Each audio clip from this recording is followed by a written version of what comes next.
sou a Natana, e eu e o meu grupo, que é composto pela Bárbara Knopf, pelo João Pedro Gomes, pelo Lucas Garski e pelo Marcos Vinícius Weber, vai falar sobre a miastenia grave.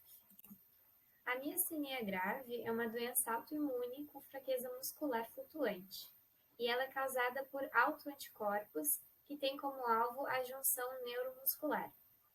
O alvo antigênico mais comum dessa doença é o receptor de acetilcolina pós-sináptico, conhecido como AChR. A localização, então, dessa doença, onde ela se localiza, é na junção neuromuscular. Essa doença ela vai apresentar incidência de aproximadamente 2 em cada 100 mil pessoas. E os casos mediados por anti-acetilcolina pós-sináptico têm distribuição de idade bimodal e as características clínicas deles são distintas.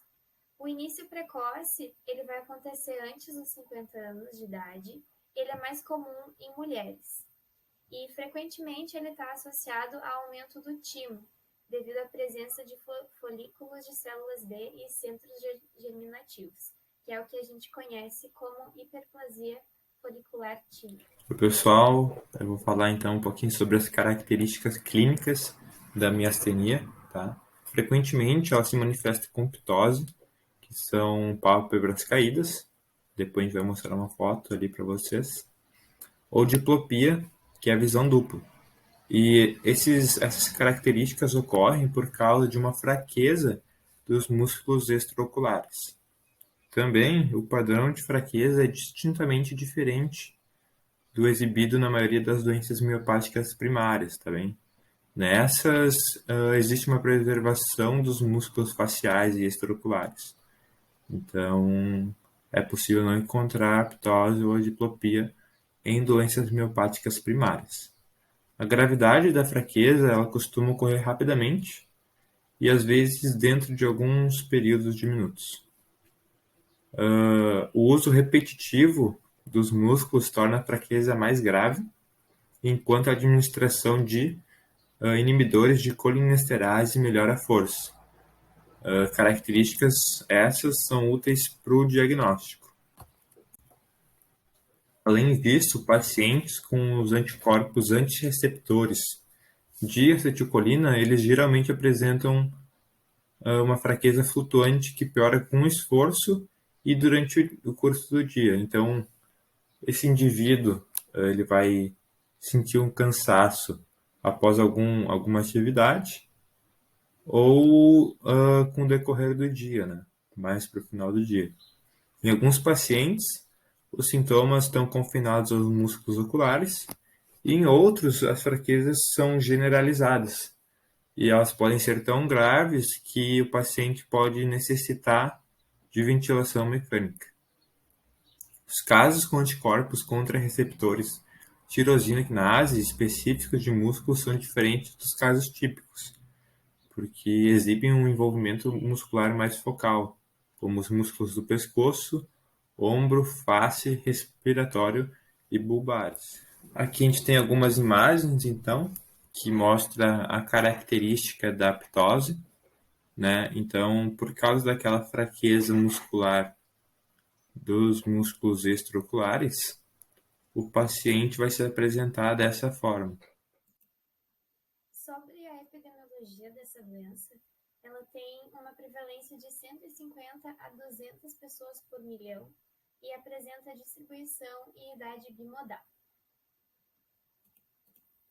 Ou seja, ela é frequente tanto em mulheres quanto em homens. Porém, a proporção de mulheres para homens corresponde a 2:1 em adultos jovens.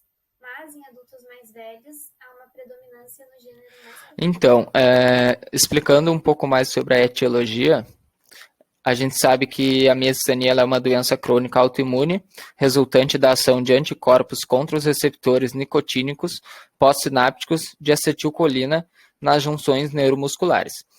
Então, diversas linhas de evidências sugerem que a miastenias graves ela é uma doença autoimune, então, como a gente já viu, órgão específica, mediada por anticorpos que estão presentes na junção neuromuscular. cerca de 80% a 90% dos pacientes apresentam anticorpos antirreceptor nicotínico da acetilcolina detectável na membrana muscular pós-sináptica da junção neuromuscular.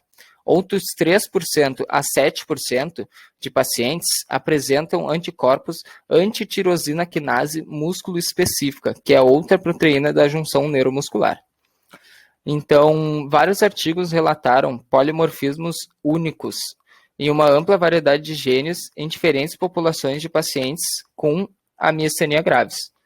Ela está associada em 70% dos pacientes à hiperplasia folicular tímica e em 10% dos pacientes ao timoma. Esses estudos também relataram anormalidades no número e na função das células T e B em pacientes com miastenias e provavelmente essas anormalidades estão envolvidas em permitir o estado de autoimunidade e de doença autoimune.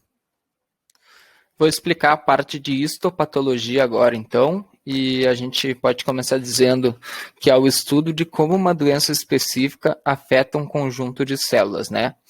Então, a gente procurou alguns estudos e vamos começar com o Dubowitz e o Brook, que analisando 6 biópsias, eles encontraram em 4 delas a atrofia de fibras do tipo 2 de distribuição focal.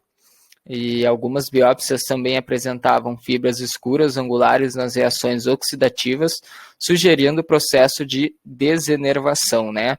A gente colocou algumas imagens aqui para que vocês pudessem analisar sobre o que é essas fibras e como elas se encontram, né?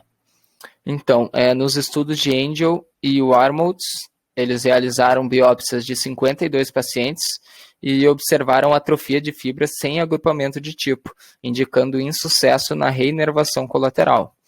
E, segundo esses autores, a atrofia da miastenia graves é semelhante à atrofia por desenervação, podendo afetar os 2 tipos de fibras ou estar confinadas às fibras do tipo 2.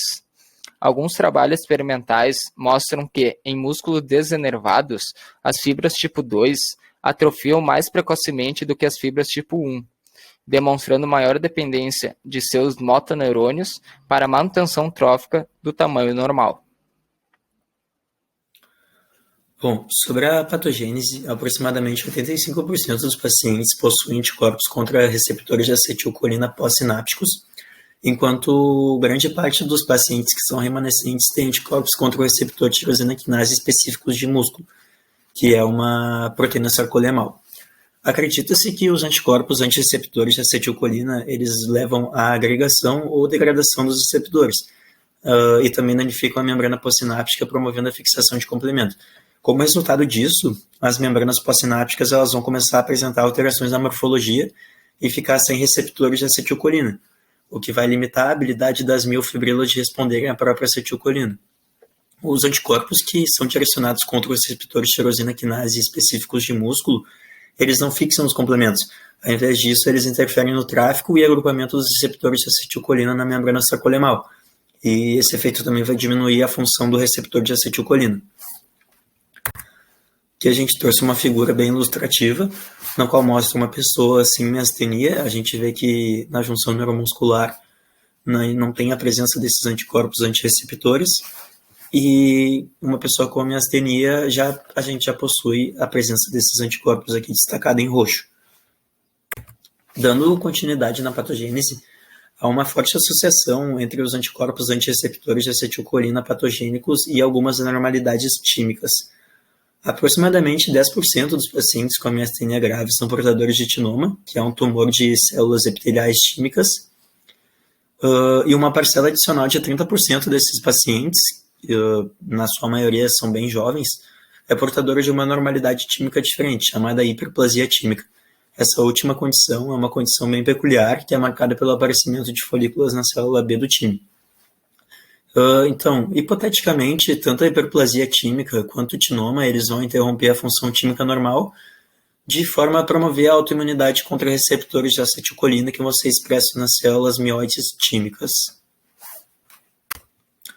Sobre o diagnóstico clínico, ele se baseia na história clínica, né, E em achados físicos, ele pode ser feito de algumas maneiras, como a eletroneuromiografia, na qual é feita uma estimulação nervosa repetitiva, que vai poder assegurar a possibilidade da presença da miastênia grave. Só para explicar como é que funciona nos pacientes miastênicos, vai haver uma redução rápida nas respostas evocadas de mais de 10 a 15% em relação aos estímulos elétricos, então vai ser um indicativo da doença.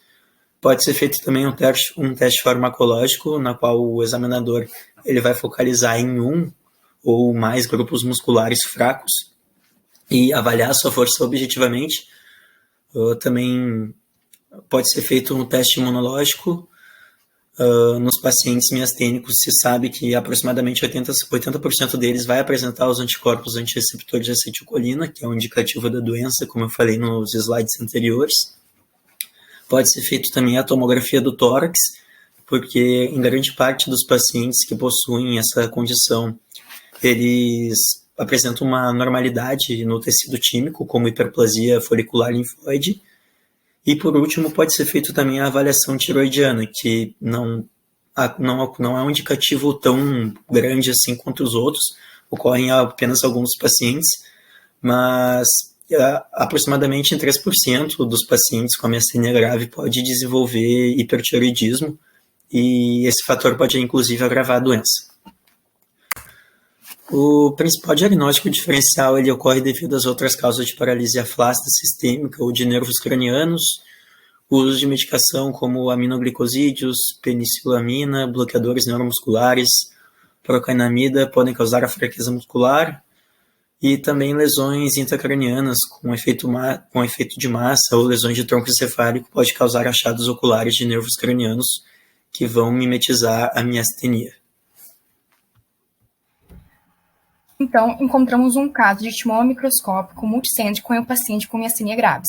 A paciente do sexo feminino tem 27 anos, com miastenia graves de 1 ano de evolução, submetida à timectomia. Nos exames de imagem e na macroscopia não foram encontradas anormalidades no timo. A macroscopia analisou um pedaço de tecido fibrogorduroso medindo 14 por 6 por 0,8 centímetros, cuja superfície externa apresentava áreas congestivas. No corte foram observados alguns traços esbranquiçados e nenhuma massa tumoral evidenciada. O exame microscópico, que é o presente na imagem, revelou uma proliferação de células neoplásicas epiteliais dispostas em múltiplos ninhos microscópicos e multicêntricos.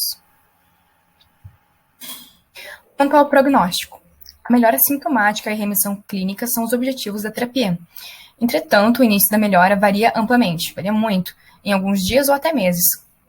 Tipicamente, os homens mais velhos com queixas oculares respondem imediatamente ao início da monoterapia com corticosteroides, enquanto quem tem sintomas generalizados tem resposta mais lenta e exige uma terapia mais agressiva. Podem ocorrer piora da doença em virtude de infecções, cirurgia, exposição a medicamentos, câncer, gravidez ou outros estressores. A maioria dos pacientes, mas nem todos, apresentam boa qualidade de vida e expectativa de vida normal, graças aos avanços no diagnóstico e no tratamento imunossupressor. Já os pacientes com idade avançada, de início, e comorbidades, incluindo outras doenças autoimunes, apresentam um prognóstico mais desfavorável, embora também não seja regra. Sobre os tratamentos, os mais eficazes, eles incluem os inibidores da colinesterase, a imunossupressão, o plasmaférese, e em pacientes com lesões tímicas decorrente de um tumor raro no timo, também é possível a timectomia. Essas intervenções melhoram a taxa de sobrevivência de 5 anos em mais de 95% dos casos. Os inibidores de acetilcolinesterase, eles aumentam a meia-vida acetilcolina e são a primeira linha de tratamento. Os tratamentos como plasmaférese e fármacos imunossupressores, eles podem controlar os sintomas ao diminuírem o título de anticorpos. Então, falando agora um pouquinho sobre os tratamentos que a fisioterapia pode proporcionar para esses pacientes, tá? Uma delas é a fisioterapia respiratória, que atua através do treinamento muscular respiratório e visa o aumento da força, a hipertrofia muscular ou também a resistência das fibras musculares. Tem um aparelhinho que a gente vai mostrar para vocês logo em seguida, que é o Threshold, e ele tem sido o aparelho mais utilizado para esse tipo de tratamento. E ele pode ser utilizado tanto para treino de músculos inspiratórios quanto de expiratórios. Além disso, exercícios respiratórios em decúbito dorsal e sentado para reeducação e conscientização respiratória, sendo utilizados exercícios diafragmáticos, inspiração fracionada em tempos e freno labial sempre em 10 séries de cada exercício, também têm se mostrado eficazes. Então, sobre aquele aparelhinho, a gente também encontrou um estudo no qual é realizado um protocolo com esse aparelho, tá? Então, esse aparelho, ele possui, a gente pode ver aqui na imagem como ele é, tá? E ele possui uma válvula que impõe resistência inspiratória regulável. E esse treinamento do estudo foi realizado durante 25 minutos. E nos primeiros 10 minutos do treinamento, para trabalhar a força muscular, utilizou esse aparelho em 10 séries de 60 segundos cada, intercaladas com 60 segundos de repouso. E nos 5 minutos seguintes, sem intervalos, esse aparelho foi utilizado objetivando trabalhar o endurance, né, que é a resistência. E a carga de treinamentos utilizados nos dois momentos foi de 40% da pressão expiratória máxima obtida na avaliação prévia de cada sessão. Então, esse trabalho com o aparelho, ele se mostra bastante eficaz e é uma possibilidade de tratamento para os pacientes. Então, além dos exercícios respiratórios, a fisioterapia também vai contar com exercícios terapêuticos que podem auxiliar no tratamento da miastenia grave. Tá? E os princípios que fundamentam a prescrição de exercícios terapêuticos nas doenças neuromusculares incluem a manutenção da força muscular, claro que sempre respeitando as limitações do processo da doença, e prevenção da atrofia. Algumas pesquisas mostram que fortalecimento de membros inferiores e programas de exercícios aeróbicos de baixo impacto, eles podem ser benéficos para pessoas com leve a moderada miastenia grave ou outro tipo de doença neuromuscular. Então aqui a gente trouxe um estudo que buscou determinar se os pacientes com miastenia grave leve poderiam aumentar sua força ou sua resistência à fadiga através do treinamento físico. E nesse estudo os pacientes foram selecionados aleatoriamente e realizaram exercícios de contração isométrica máxima repetida com duração de 2 a 4 segundos e 10 segundos de descanso nos membros superior e inferior.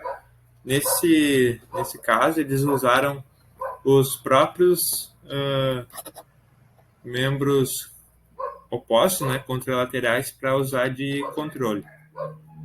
Para o teste de fadiga, os pacientes foram submetidos a contrações máximas, com duração de 3 segundos e 2 segundos de descanso. E no fim, os autores observaram que um treinamento muscular isométrico não apenas pode ser executado com segurança na miastenia grave, leve, mas também produz certa melhora na força muscular sem efeitos colaterais negativos, concluindo assim que exercícios terapêuticos são muito úteis para a melhora na qualidade de vida desses pacientes. Aqui então estão as nossas referências, tá? E é isso, muito obrigado pela atenção de todos.